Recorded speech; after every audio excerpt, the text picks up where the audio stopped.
ये स्थिति जो इस वक्त बन गई है वो स्थिति ऐसी है जहां पर देश भी पलट रहे हैं अपने स्टैंड से, और खासकर वो देश जो इजराइल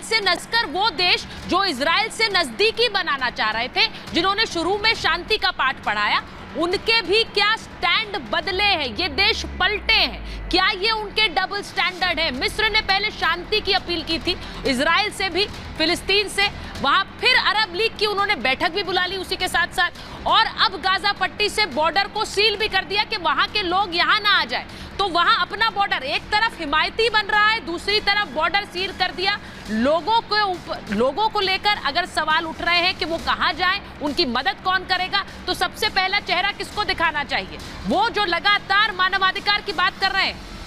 तुर्की की बात कर लीजिए, पहली प्रतिक्रिया क्या दी? इजराइल के पक्ष में दी कि आतंकवाद के खिलाफ है, इजराइल पर इस हमले की निंदा की।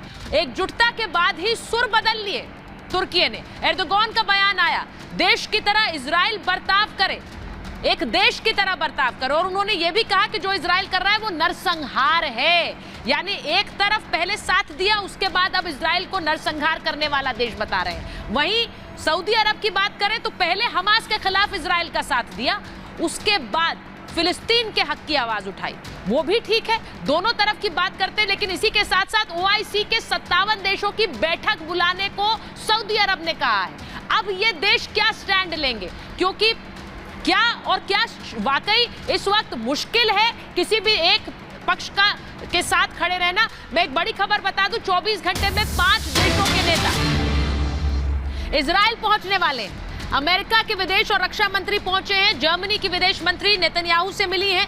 ये भी आपको बताऊं, कनाडा की विदेश मंत्री इजराइल पहुंची हैं, और इटली के विदेश मंत्री भी इजराइल पहुंचे हैं। यानी सब लोग एक एक करके इजराइल पहुंच रहे हैं। अब ये एकजुटता दिखा रहे हैं।